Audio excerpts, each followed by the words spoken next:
You have been laboring under a profound and universal misconception. You believe there is a universe out there, separate from you, that must be petitioned, that can choose to listen or not to listen. This is the root of every prayer that seems to go unanswered, every plea that meets with silence. I am here to tell you that the universe is not a distant power to be begged. It is the very activity of your own awareness. The silence you perceive is not denial. It is a divine stillness waiting to be recognized as your own. If you have come here feeling that cosmic deafness, that ache of separation, then you are ready for a radical reversal of consciousness. You are prepared to stop speaking to the universe and to begin listening for the universe that speaks eternally within you. What you will discover here is not a method to make the infinite hear you, but the sacred practice of dissolving the very sense of you that stands apart, so that only one harmonious, impartially flowing presence remains. This is the great undoing. Engage with this revelation by subscribing to this channel, making it an altar for your awakening. Confirm your commitment below by commenting the number OWN, symbolizing the single, indivisible truth we now serve together. We begin there, at that fundamental point of departure that colors every human experience, the ingrained, unquestioned belief that you are here and the universe is there. This is the great divide, the silent architect behind every fear, every longing, and every instance of perceived abandonment. You look out at a world of objects and forces, a job market, a body that ages, a relationship that falters, a bank account that fluctuates, and you perceive a cosmos operating under its own rules to which you must adapt, appeal, or surrender.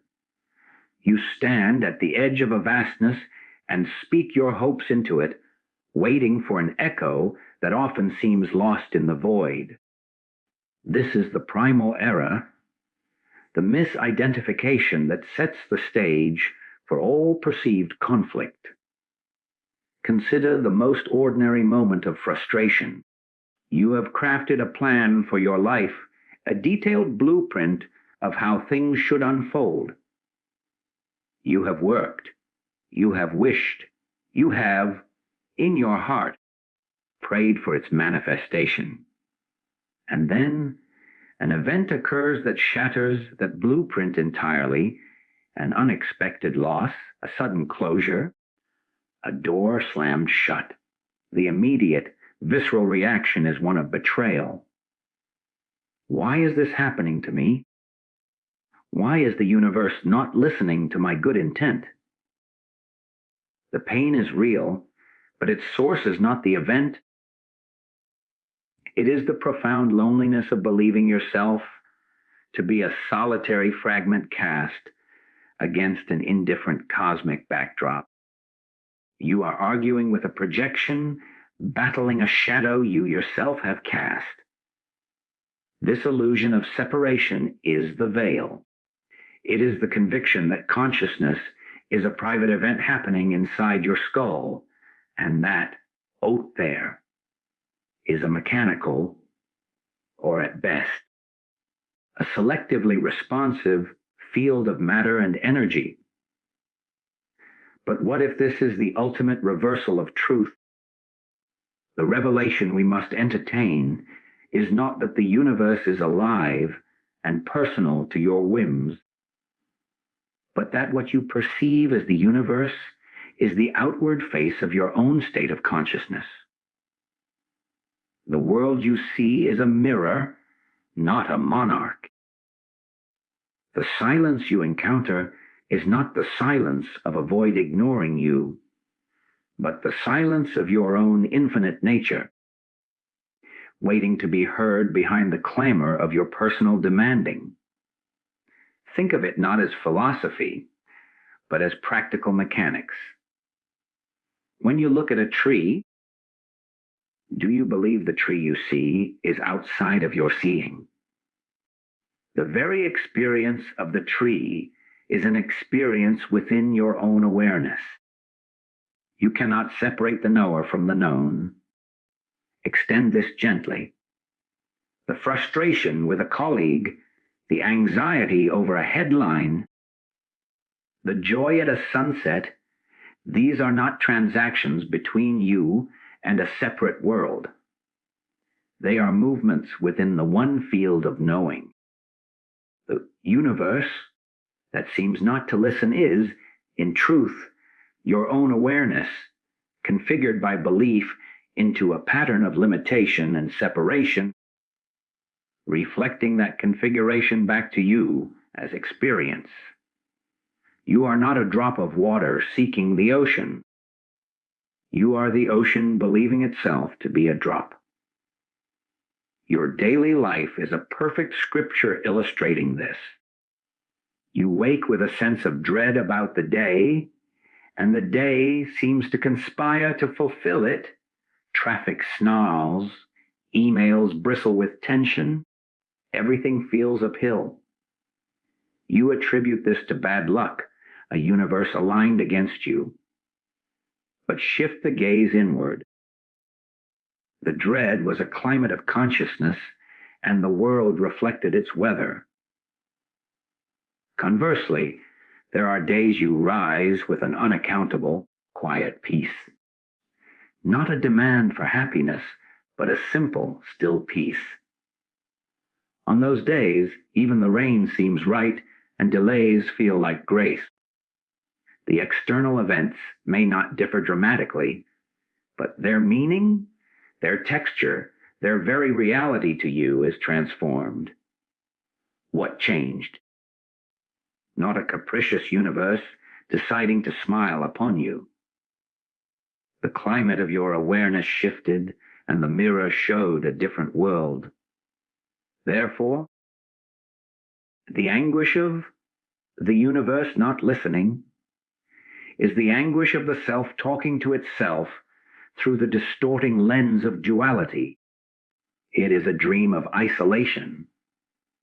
The healing comes not when the dream world changes to suit the dreamer, but when the dreamer awakens to the fact that he is the dreamer and the dream is his own projection. The power is not in getting a separate force to heed you, but in collapsing the sense of separation that makes you feel powerless.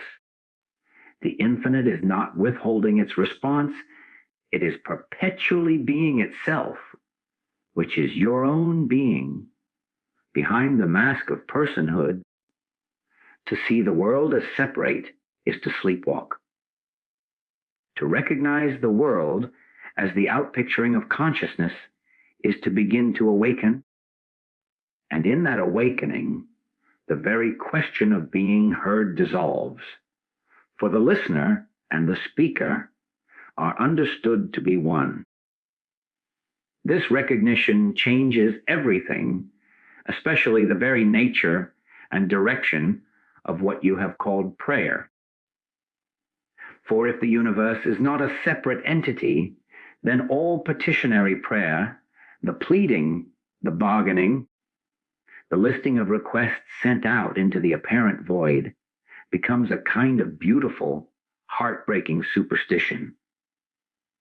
It is you speaking earnestly to your own shadow, asking it for light. The frustration you feel when those prayers seem to go unanswered is not divine neglect. It is the inevitable fatigue of a conversation with an echo. True prayer, then, is not an act of speaking at all. It is the supreme act of listening. Consider the common impulse. You are faced with a crisis perhaps a financial shortfall or a health concern. The traditional, ingrained approach is to form a thought, a desperate or hopeful message. Please, let this bill be covered. Please, let this scan be clear. You launch the thought like an arrow into the unknown and wait to see if it hits a target. This is prayer as transaction, and it reinforces the very sense of separation that is the cause of your suffering. You have confirmed yourself as the needy one here, and God, or the universe, as the potential provider over there. You have deepened the divide you wish to bridge. Now, shift the posture entirely. Instead of sending out words, become silent. Instead of asking the infinite for things, become receptive to the infinite itself. This is not a passive waiting. It is the most intense activity of consciousness to still the noise of personal want, to quiet the clamor of fear and planning, and to attend. You are not listening for a voice that will whisper an answer in your ear. You are listening for the substance of reality itself to announce its presence as your own being. In that profound, attentive silence, the you that was doing the asking begins to dissolve. What remains is not a person who needs something, but a field of aware presence in which the apparent problem is seen from an entirely new dimension. Take a practical moment from daily life. You have a difficult conversation ahead.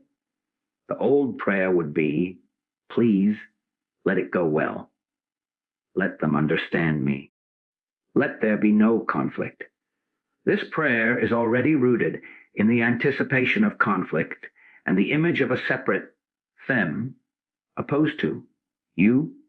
Now, practice prayer as listening. Before the meeting, you sit. You consciously release the script you have written in your mind about how it should go. You let go of your defense of your position and your fear of their reaction. You become still. You do not ask for words. You become silent so that the word, the harmonious, intelligent principle of all relation, can be heard. You are not waiting for a magic sentence to drop into your head. You are allowing the consciousness of separation, which is the only source of conflict, to recede. When you then enter the conversation, you may find your words are different, or the other person responds unexpectedly, or the entire context shifts. What has happened? You did not change a separate world. You cease to assert a separate self, and harmony, which is the natural state of oneness, had room to appear. This listening is the true communion. It is the act of tuning an instrument to the only pitch there is. When you pray by listening, you are not informing God of a situation. You are letting the situation be informed by God.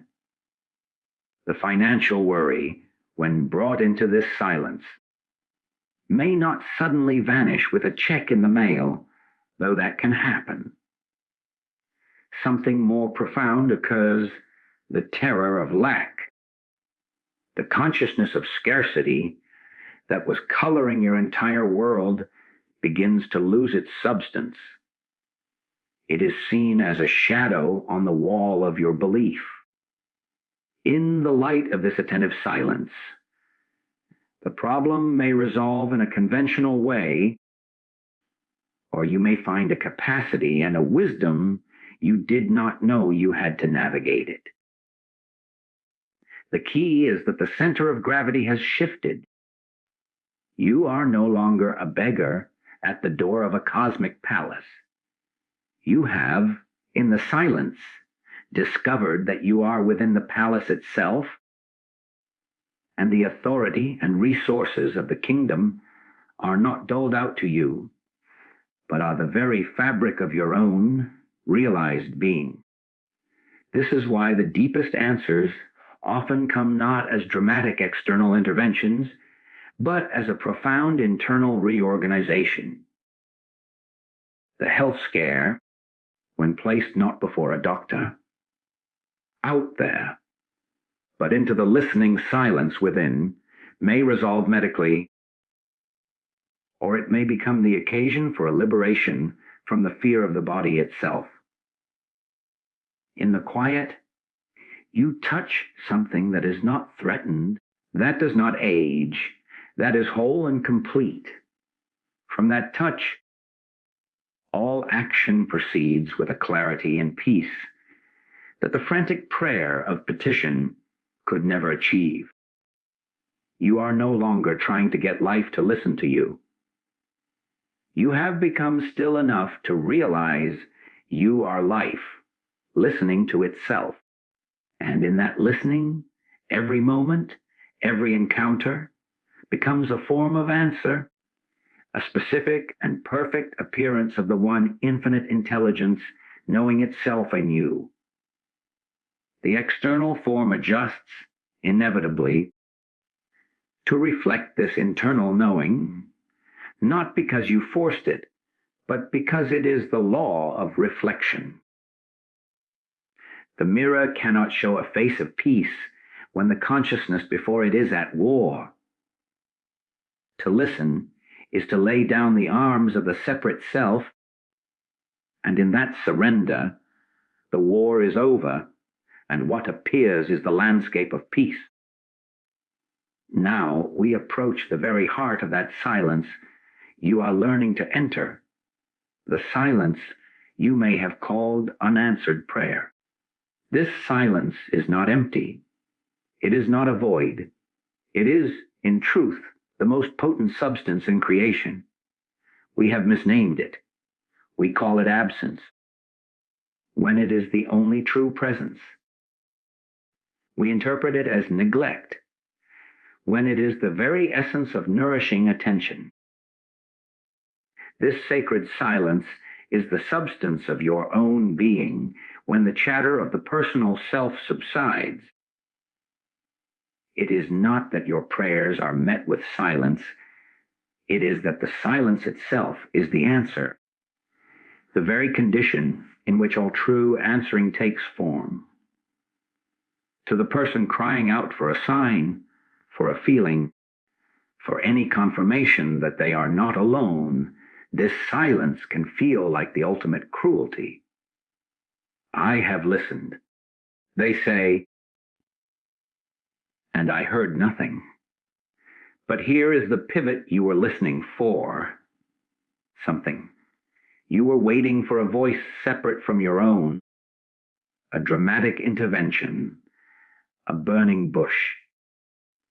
You were listening with the ears of the person, and so the infinite stillness registered as nothing. But what if you listened not with your ears, but as the silence itself? This is the subtle shift that transfigures the universe. The silence is not a response to your prayer. It is the very ground from which both the prayer and its resolution spring. It is the canvas, not a figure on the canvas. Let this touch your daily experience. You sit to meditate, to pray, to listen. The demands of the day rush in, the unpaid invoice, the strained relationship, the list of chores. You try to push them away, to find a quiet spot. In here, away from the noise out there. You grow frustrated. The silence feels brittle, thin, invaded. This is because you are still fighting from the position of a separate self, trying to carve out a sanctuary within a world you see as hostile. Now, try the opposite. Do not fight the thoughts. Do not seek a silence apart from them. Instead, notice the vast, open, silent awareness in which these thoughts are appearing. The worry about the invoice arises. See it as a cloud passing through the boundless sky of your awareness. The sky does not fight the cloud, it holds it, and it is infinitely more vast and still than the cloud. That sky, like awareness, is the sacred silence. The problem was never the thoughts. It was your identification with them as the totality of who you are, which blinded you to the silent space that hosts them. Or consider a moment of profound grief or shock. The world seems to stop. All your familiar mental structures fail. Words are useless. In that raw gap, there is often a strange, numb peace beneath the pain. That is a touch of the sacred silence. It is not an absence of feeling, but the presence of a consciousness so deep it can hold even the tsunami of emotion without being shattered. We usually rush to fill that gap, to talk, to analyze, to numb, to find a reason, because its vastness frightens the personal self. But if you dare to rest there, to not flee from that silent, shattered openness, you will find it is not a void of meaning, but a womb of rebirth. It is stripping you of the old definitions so a new knowing, not from thought, can emerge. This silence is intelligent. It is not blank. It is the very essence of creative potency. Think of a master musician. The most powerful note is not the one played, but the moment of attentive silence just before it, the gathered potential from which perfect tone is born. Your life is that music. The silence you experience when the world seems to fall away, when plans crumble, when old answers fail, is not a punishment. It is that gathered, creative potential.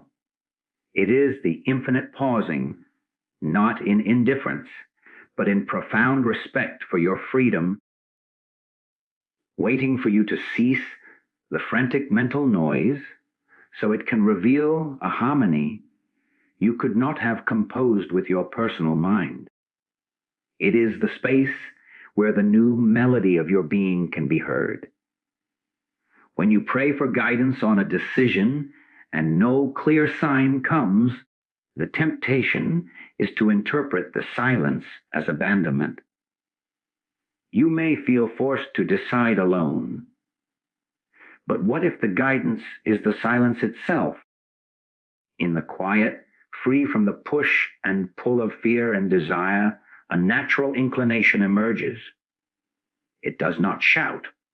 It is a gentle leaning, a clarity that feels like a remembered truth. That leaning is the intelligence of the silence moving as your own consciousness. It is not a voice telling you what to do. It is your entire being becoming an instrument perfectly tuned, so that the right action feels as natural and inevitable as a leaf turning toward the sun. The silence did not give you an answer. It became the answer by revealing you as the living expression of intelligent life, capable of moving from wholeness, not lack. Therefore, never curse the silence again. Do not see it as the universe turning a deaf ear. It is the universe, which is your own infinite self, speaking in its native tongue. It is the language of isness, of pure being. All the events, solutions, and manifestations you seek are like waves on the ocean of that silence. To demand the wave while ignoring the ocean is to ensure perpetual thirst. Rest in the silence. Let it absorb your questions, your fears, your timelines, in its fathomless depth. The fragmented self is reunited with its source, and from that wholeness, every appearance in your life must reorganize itself. It is the law. The world you see is a shadow of the substance you are. When you abide as the silent substance, the shadow inevitably changes form. The miracle is not that the silence gives you what you want. It is that, in the silence, you discover you are what you have been seeking, and from that discovery, all things are made new. This brings us to the very core of the activity you witness in the world around you, the movement, the growth, the decline, the so-called causes and effects that seem to govern your days. You see a business thrive and call it a good strategy. You see a healing and credit the medicine. You see a conflict and blame opposing wills. This is the view from the surface, where waves crash against each other. But beneath the surface, there is only one current, one movement, one activity. To believe in a world of separate, competing forces is to remain hypnotized by the appearance. The revelation is this: consciousness is the only activity. There is no universe acting upon consciousness. There is only consciousness appearing as universe. This is not a denial of the tangible, the practical, or the scientific. It is an invitation to perceive the root of all tangibility. The computer you use, the chair you sit upon, the body you animate, these are not inert objects manipulated by a separate you. They are forms that consciousness itself has taken, patterns within the one infinite field of knowing. You do not have a consciousness that observes a world. You are consciousness, and what you observe is your own activity assuming infinite form. The moment this shifts from concept to lived realization, your entire relationship with struggle dissolves. You are no longer a tiny boat battling the sea. You are the water itself, discovering its own capacity for wave and trough. See this in the most ordinary moments. You wake up feeling a weight of inertia, a mental fog. The world that day feels heavy, resistant. Tasks are burdens. People are irritating. The old view says the world is heavy, and thus you feel heavy. But the truth is the reverse. Consciousness is first taking the form of a heavy, contracted belief, and the world mirrors it perfectly.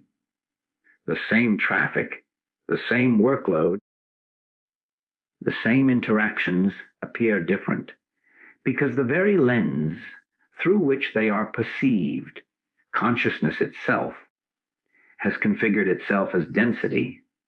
The activity you see out there is the projected picture of the activity in here.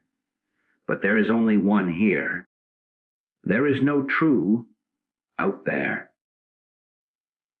Consider a moment of sudden inspiration, a flash of insight that solves a problem you've wrestled with for weeks.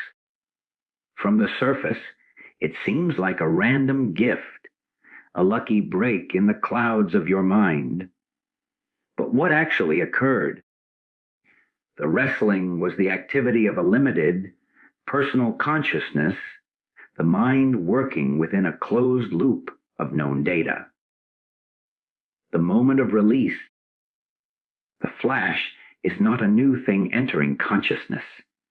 It is consciousness itself, ceasing to identify with the limited loop and recognizing its own boundless nature.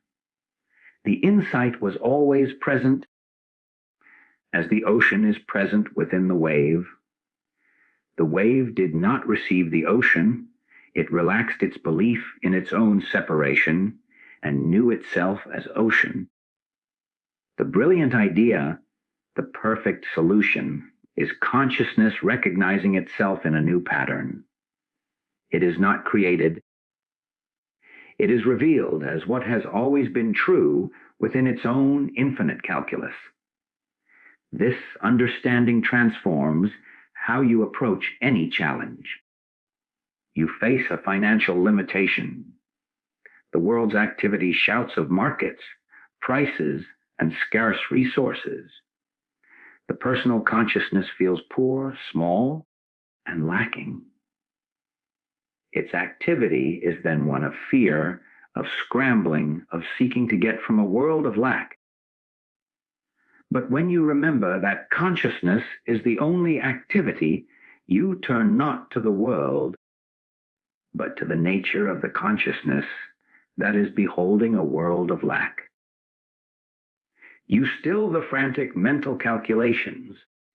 You cease to affirm lack by fighting it. You return to the silent knowing of your own infinitude. From that settled awareness, an activity may emerge, a call to make, a new idea to pursue, a quiet recognition of an overlooked resource. This action does not come from the personal self trying to fix a broken world. It flows as the natural, intelligent movement of consciousness itself, rearranging its appearance from a new center of wholeness. The action is effortless, timely, and often surprisingly simple. Your relationships are the clearest canvas for this. You see another person as difficult, hurtful, or cold. The apparent activity is their behavior affecting you. But if consciousness is the only activity, then the other is an appearance within your own field of awareness. The hurt you feel is not caused by them. It is a stirring within your own consciousness, triggered by the mirror they hold up. The moment you withdraw the label of cause from their form and take full responsibility for the activity within your own awareness, everything changes. You may still set a boundary, you may still speak your truth, but you do so from a consciousness of wholeness, not of wounded reaction. You are no longer trying to change a separate person. You are allowing consciousness to reconfigure its appearance from peace, not conflict.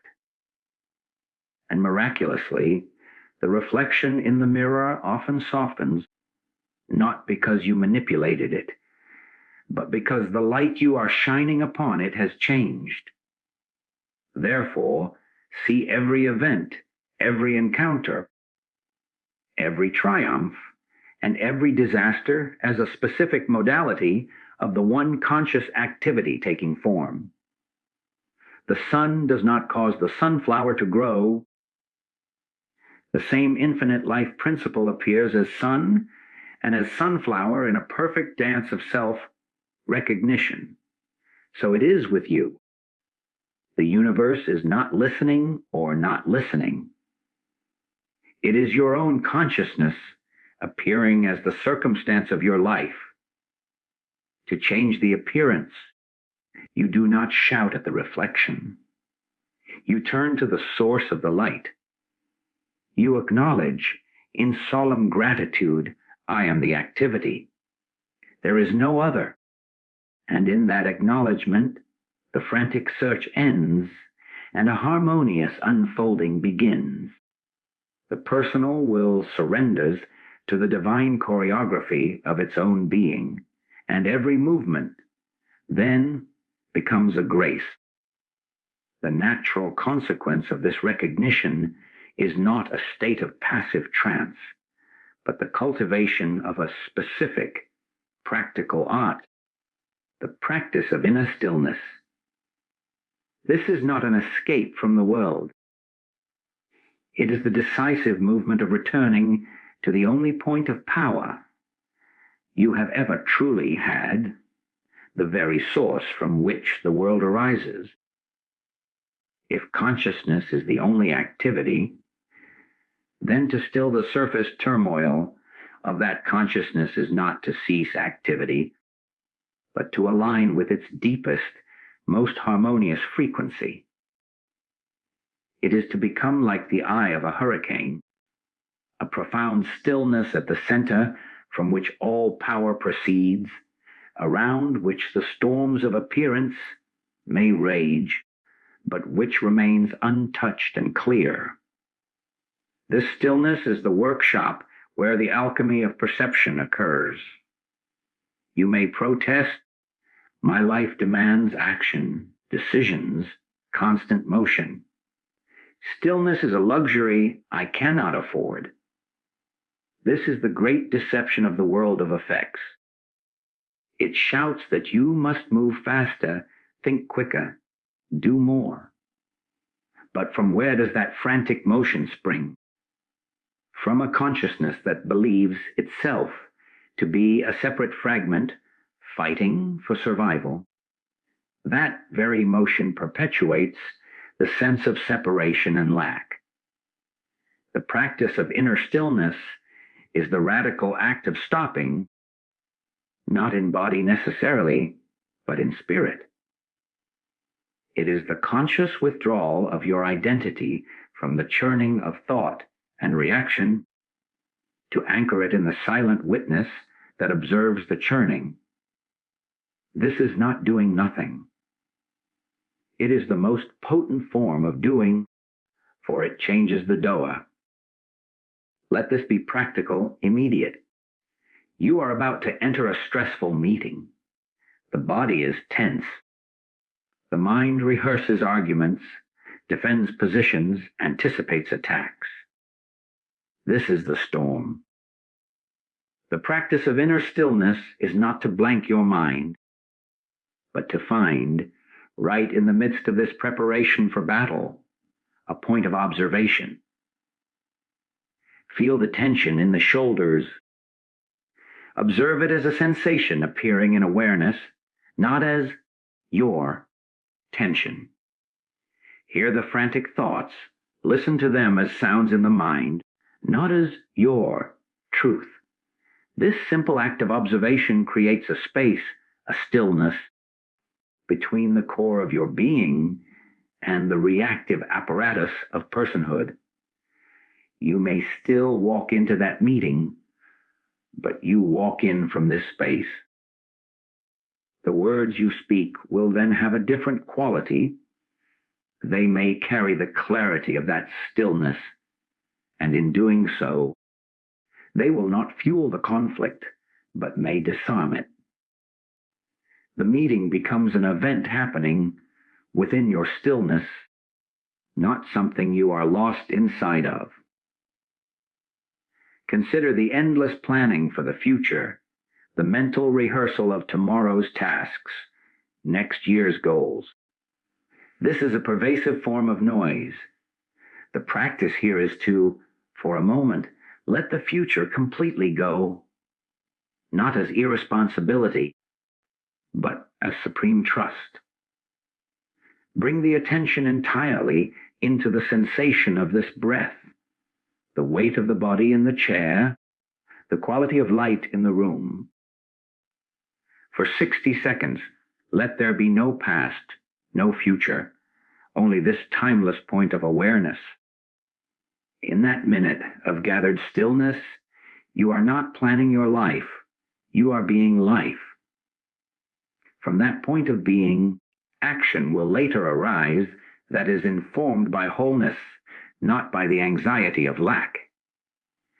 The to-do list may get done, but it will be done by you, not driven by a frantic ghost. This practice finds its most profound application in the face of pain, physical or emotional. The instinct is to contract, to resist, to scream, no, inwardly, to tense every muscle against the experience. This resistance is the activity of the personal self asserting its nightmare of separation. The practice of stillness is to do the counter-intuitive, to soften, to allow, to create a space of silent observation around the pain. Do not say, "This is my pain." Instead, investigate, what is this sensation, directly known without the story? In that allowing, a separation occurs. The pure, aware stillness is discovered to be distinct from the sensation it contains. The pain may remain, but your identity is no longer fused with it. You are the vast sky holding a storm cloud. You are not the cloud. This is liberation, and it happens not when the pain leaves, but when you discover you are not the pain. The ultimate purpose of this practiced stillness is to erode, moment by moment, the illusion of the separate controller. You sit to be still, and the mind rebels with 1,000 thoughts. You observe them. Who is observing? Not the thinker, for the thinker is the thought being observed. This is the revelation. The you that seeks stillness is itself an object in consciousness. The true stillness is the subject, the aware space itself. As you practice, you are not a person achieving stillness. You are stillness discovering it has been temporarily pretending to be a person. The practice then becomes not a discipline you perform, but a remembering you allow. It is the conscious homecoming to the silent, potent source that you are, from which the entire panorama of your life, its challenges, its joys, its apparent victories and defeats, is being projected. From this center, nothing is missing, nothing is needed, and all action becomes a graceful, spontaneous expression of the infinite fulfilling itself in finite form. You move, but you are moved. You speak, but the words are given. You live, but it is life living itself as you, in a perfect, unhurried, and completely intelligent unfoldment. This final realization is not a conclusion, but a continuous beginning. It is the living, breathing state that flowers from the ashes of practiced stillness, living from oneness, not separation. The shift is total. It is no longer a theory to be understood, but the very air you breathe, the ground upon which every experience now rests. You have ceased trying to achieve unity with life. You are discovering in each moment that you are the unity in which all of life appears. The sense of a private, isolated self navigating an external universe dissolves, and what remains is a single, seamless flow of experiencing. You are not in the world is in you, the one conscious I am. To live from this is to end the civil war within.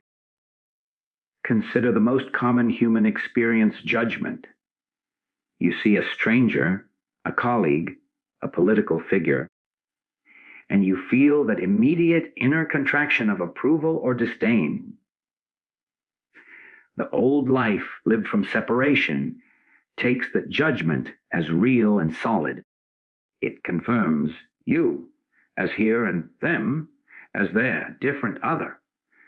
But from the felt sense of oneness, judgment becomes a fascinating signal of forgetfulness. That person you disdain is an appearance within your own consciousness.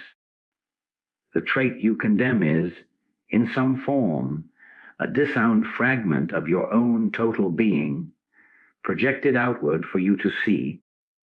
This does not mean becoming passive or agreeing with harmful behavior. It means your response now comes from a deeper place. You may still act, set a boundary, speak a truth, but you do so from the understanding that you are addressing an activity within the one mind, not fighting an enemy outside yourself. The action is clean, clear, and free of the poison of hatred, because you are not protecting a fragile self from an other. You are the wholeness, adjusting its expression. Apply this to your sense of lack. You desire more money, a better home, a different relationship. From separation, this desire is a hungry void seeking fulfillment from the world. It is the beggar's bowl. Living from oneness, you feel the desire arise, but you immediately feel the space in which it arises. You ask not, how can I get that? But in whom does this desire appear? You trace it back to the silent, abundant I am that you are. You discover that the yearning for abundance is a whisper from your own infinite nature, reminding you of its truth. You then act not from the anxiety of the beggar, but from the knowing of the king. You might make the same phone call, pursue the same opportunity, but you do so from a consciousness of bringing your wholeness to the situation, not of seeking wholeness from it. The universe, being a mirror, has no choice but to reflect back the substance of that consciousness in form. This transforms suffering. A loss occurs, the end of a job, the passing of a loved one. The pain is deep, real, human. The separate self drowns in it, narrates a story of permanent tragedy, of a unique me, being punished or abandoned. Living from oneness, the pain is fully felt, but it is not personal. It is the one conscious life experiencing a contraction within itself, a folding in of a form so that new forms may emerge. You grieve, but you are also the awareness that holds the grief vast enough to contain it without being destroyed. You feel the connection not as something that has been severed, but as something that has changed its appearance. The love you felt for the one who passed is seen not as a transaction between two separate beings that has ended, but as the very substance of your own being, which is eternal and now flowing freely without that particular attachment. The loss becomes a brutal, gracious lesson in the impermanence of form and the permanence of the love that you are. Your daily routine becomes a sacred liturgy. Washing dishes. You are not a person performing a tedious chore. You are the conscious presence, aware of the feel of warm water, the sound of clinking ceramics. The activity happens within you. Driving in traffic, you are not an isolated ego trapped in a metal box, competing with other boxes. You are the aware space in which the entire panorama of movement, light, and sound is unfolding. The irritation may arise, but it is a cloud in your sky, not the sky itself. You are the openness that contains the journey, not the cramped driver on the journey. This is the end of seeking. You are no longer trying to get somewhere else, to become someone else, to get the universe to listen. You have realized you are the universe listening to itself.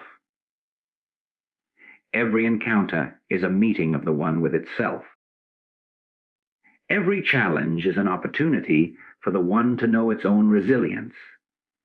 Every joy is the one celebrating its own existence. There is no private salvation to attain. There is only this staggering, simple, ever-present fact I am. And in that I am, everything is included. Nothing is excluded, and all that appears is the infinite playing at being finite. To live from this is to be done with the nightmare of separation. It is to walk through the world as a waking dreamer, engaged fully in the dream, but knowing yourself to be the dreamer, utterly free, utterly at peace, and utterly at home in the only place there has ever been here, now as this.